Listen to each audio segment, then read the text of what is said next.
السلام علیکم، 9th class. آج ہمارا لیکچر ہے لیکچر نمبر 9 اور ایکسٹرا لانگ کویشچن کے 2 پوائنٹس رہتے تھے، 3 پوائنٹس ہم نے کر لیے تھے۔ تو پوائنٹ نمبر 4 سے دیکھتے ہیں۔ نمبر 4 پوائنٹ ہے خشک اور نیم خشک پہاڑی خطہ۔ قدرتی خطے کا ٹاپک چل رہا تھا یہ۔ تو پہلے جو ہے اس نے خشک پہاڑی خطے کا علیحدہ سے پوائنٹ بنا دیا، اور پہلا پوائنٹ آ رہا ہے علاقے کا۔ یہ پہاڑی خطہ مغربی پہاڑی سلسلوں اور سطح مرتفع بلوچستان پر مشتمل ہے۔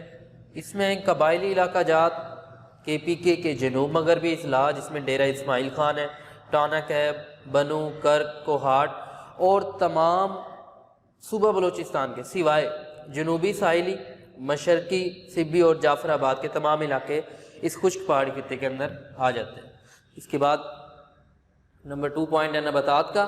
یہاں پر کم جنگلات پائے جاتے ہیں، کچھ جو ہیں پھلوں کے باغات، اور محدود پیمانے پر یہاں پر فصلوں کی کاشت بھی کی جاتی ہے۔ اس کے بعد میں اس کا نمبر 3 پوائنٹ آئے گا آب و ہوا کا۔ یہاں کی جو آب و ہوا انتہائی شدید اور خشک ہے۔ موسم گرما کا ایوریج جو ٹمپریچر ہے، اوسط درجہ حرارت وہ 35 ڈگری سینٹی گریڈ رہتا ہے، جبکہ موسم سرما میں اوسط درجہ حرارت 7 درجے سینٹی گریڈ ہوتا ہے۔ اکثر پہاڑی علاقوں میں برف باری ہوتی ہے، جبکہ موسم گرما میں بارش کم ہوتی ہے، اس لیے جنگلات بھی یہاں پر کم ہے۔ بارش جو ہے اس علاقے میں وہ موسم سرما میں مغربی سائیکلون چکردار ہوا یا آندھی کہہ سکتے ہیں ہم انہیں کی وجہ سے ہوتی ہے، اور یہاں پر سالانہ جو بارش ہے وہ 12 انچ سے کم ہوتی ہے۔ نمبر 4 پوائنٹ پر آ جائیں گے، وہ ہے آبادی کا۔ یہاں پر جو ہے یہ علاقے زیادہ گنجان آباد نہیں ہیں۔ دہی جو دیہات کا علاقہ ہے وہاں پر آبادی زیادہ ہے، اور شرح خواندگی کہتے ہیں پڑھے لکھے، جو شرح ہے، ریشیو ہے خواندگی کا پڑھے لکھے لوگوں کا، وہ ٹھیک ہے، باقی خطوں کی نسبت زیادہ ہے۔ خواتین جو ہیں یہاں پر مردوں کے شانہ بشانہ کام کرتی ہیں۔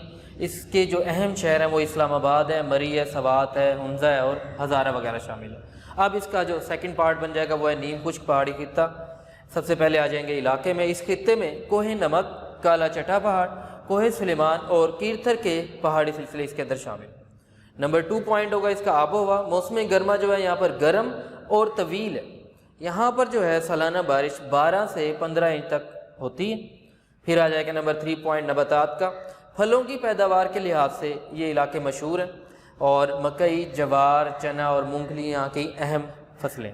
اس کا لاسٹ پوائنٹ ہوگا آبادی کا۔ آبادی یہاں پر کم ہے، اور دیہی آبادی جو ہے وہ یہاں پر زیادہ ہے۔ 4 پوائنٹ کمپلیٹ ہو جائے گا۔ اس کے بعد نمبر 5 پوائنٹ دیکھتے ہیں، وہ ہے مرطوب اور نیم مرطوب پہاڑی خطہ۔ پہلے اس نے پوائنٹ میں کیا ہے مرطوب پہاڑی خطے کو۔ مرطوب کہتے ہیں نمی والا یا تر علاقہ، تو مرطوب پہاڑی خطہ سب سے پہلا پوائنٹ آئے گا علاقے کا۔ ان میں جو ہے پنجاب کا علاقہ مری اور خیبر پختونخوا KPK کے علاقے ایبٹ آباد ہے، مانسہرہ اور ہزارہ کے علاقے آ جاتے ہیں۔ نمبر 2 پوائنٹ ہوگا آب و ہوا کا۔ یہاں کی جو آب و ہوا ہے وہ موسم گرما میں خوشگوار ہوتی ہے، اور جبکہ موسم سرما میں شدید سردی پڑتی ہے۔ سالانہ بارش یہاں پر 50 انچ سے زائد ہے، اور موسم گرما کا جو ٹمپریچر ہے، درجہ حرارت جو ہے وہ تقریباً 26 سینٹی گریڈ کے قریب ہی رہتا ہے، جبکہ موسم سرما میں 0 یعنی کہ 0 سے بھی کم پر مائنس میں چلا جاتا ہے۔ پھر آ جاتے ہیں نمبر 3 پوائنٹ اس کا نباتات کا۔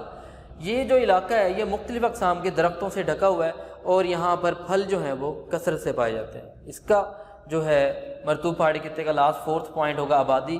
گنجان آباد علاقہ، زیادہ آبادی ہے، اور شہری آبادی یہاں پر زیادہ ہے۔ اب آ جائیں گے نیم مرطوب پہاڑی خطے پر۔ نیم مرطوب پہاڑی خطے میں کون کون سے علاقے آتے ہیں؟ نیم مرطوب پہاڑی خطے کے جو علاقے، اس میں کوہاٹ ہے، کشمیر ہے، سوات ہے، چترال وغیرہ کے علاقے آ جاتے ہیں۔ یہاں پر نیم مرطوب پہاڑی خطے کی آب و ہوا کیسی ہے؟ یہاں کی آب و ہوا جو ہے یہاں پر زیادہ بارش نہیں ہوتی، سالانہ بارش جو ہے وہ 20 انچ سے زیادہ ہی ہوتی ہے، جبکہ موسم گرما بھی گرم نہیں ہوتا، اور موسم سرما جو ہے یہاں پر ٹھنڈا ہوتا ہے۔ نمبر 3 پوائنٹ ہوگا اس کا نباتات کا۔ یہاں پر کئی اقسام کے درخت پائے جاتے ہیں، اور یہاں پر محدود پیمانے پر فصلوں کی کاشت بھی کی جاتی ہے، اور پھلوں کی پیداوار کے لیے بھی یہ علاقہ مشہور ہے۔ اس کا لاسٹ پوائنٹ ہوگا 4، جو کہ ہمارا آخری پوائنٹ ہے، وہ ہے آبادی کا۔ یہ آبادی کے لحاظ سے زیادہ گنجان آباد نہیں ہے۔ تو جو کویشچن تھا ہمارا کہ قدرتی خطے کی ڈیفینیشن بیان کریں اور پاکستان کے اہم قدرتی خطوں کے نام بتائیں، وہ لانگ کویشچن یہاں پر اینڈ ہو جائے گا، اس کے 5 پوائنٹ ہو جائیں گے۔ اب اس کے بعد جو نیکسٹ جو ٹاپک آ رہا ہے اس کے اندر شارٹ کوشچنز آ رہے ہیں، جو اسٹیٹمنٹ آ رہی ہے، جو مین ہیڈنگ ہے وہ ہے اہم ماحولیاتی مسائل اور ان کا حل۔ تو ادھر سے آپ لوگوں نے کیا کرنا ہے کہ شارٹ کوشچنز کو پوائنٹ آؤٹ کرنا ہے۔ آپ لوگوں نے شروع سے ہی جو سٹارٹ میں پہلی اسٹیٹمنٹ آ رہی ہے وہاں پر extra short question point out کریں گے اور کوشچن لکھ لیں گے ماحول سے کیا مراد ہے یا ماحول کی تعریف کریں۔ انورٹڈ کوماز میں جو آ رہا ہے وہ ہم انورٹڈ کوماز میں کریں گے۔ ماحول سے مراد کسی جاندار کے ارد گرد کا وہ علاقہ جو اس جاندار کی زندگی اور اس کی سرگرمیوں کو متاثر کرے وہ ماحول کہلاتا ہے۔ یہ انورٹڈ کوماز میں آ گیا۔ پھر اس کے بعد جو ایک لائن آ رہی ہے وہ بھی اسی شارٹ کوشچن کے اندر ہم ایڈ کریں گے کہ ماحول میں جس میں طبعی خد و خال، آب و ہوا، مٹی اور قدرتی نباتات وغیرہ شامل ہے۔ تو شامل ہے، تو یہاں تک جو ہے ایکسٹرا شارٹ کوشچن کا آنسر ہوگا جو کہ ہے ماحول کی تعریف۔ اس کے بعد باقی نیچے جو اسٹیٹمنٹ آ رہی ہے ادھر سے آپ لوگوں نے کچھ نہیں کرنا ہے، نیکسٹ پیج پر آئیں گے، پیج نمبر 86 پر، ادھر جہاں پر اسٹیٹمنٹ آ رہی ہے ماحولیاتی مسائل سے مراد، وہاں پر پھر ایکسٹرا شارٹ کوشچن بنے گا اور کوشچن آپ لوگ بنائیں گے ماحولیاتی مسائل سے کیا مراد ہے۔ ماحولیاتی مسائل سے مراد وہ تمام مسائل ہیں جو ماحول کے ناموافق یا غیر موزوں ہونے سے پیدا ہوتے ہیں، جو کہ ماحول کے لیے بہتر نہ ہو، جس سے نہ صرف انسانی زندگیوں بلکہ حیوانی، نباتاتی اور آبی زندگی کو نقصان پہنچتا ہے، وہ ماحولیاتی مسائل ہیں۔ کوشچن کا آنسر یہاں تک ہو جائے گا، اینڈ ہو جائے گا۔ پھر اس کے بعد جو پوائنٹس آ رہے ہیں نمبرنگ میں آ رہے ہیں، پھر آپ لوگوں نے وہاں پر extra short question point out کرنا ہے۔ کوشچن ہوگا کہ پاکستان کے تناظر میں اہم ماحولیاتی مسائل کون کون سے ہیں، ان کے نام بتائیں۔ تو کوشچن آپ لوگ extra short question point out کر کے اسٹیٹمنٹ کوشچن کے لکھ لیں گے، اور پھر اس کے بعد آپ لوگوں نے نام جو آ رہے ہیں کہ نام نمبر 1 ہے آلودگی، نمبر 2 ہو جائے گا جنگلات کا کٹاؤ، نمبر 3 ہو جائے گا زمین کا صحرا میں تبدیل ہونا، اور نمبر 4 ہوگا سیم اور تھور۔ تو یہاں پر یہ ایکسٹرا شارٹ کوشچن اینڈ ہو جائے گا۔ اس کے بعد جو ہے نیکسٹ جو ٹاپک آئے گا ہمارا وہ ہوگا آلودگی کی تعریف کریں اور آلودگی کی اقسام بیان کریں۔ وہ پھر لانگ کوشچن ہے، وہ ہم انشاءاللہ نیکسٹ ٹاپک میں دیکھیں گے۔ آپ لوگوں نے یہ جو کوشچن ہے ان کو پوائنٹ آؤٹ کرنا ہے اور ان کو ریوائز بھی کرنا ہے۔ انشاءاللہ نیکسٹ میں ہم جو ہے ٹاپک دیکھیں گے جو کہ ہمارا اگلا ہوگا ٹاپک آلودگی کا۔ اللہ حافظ۔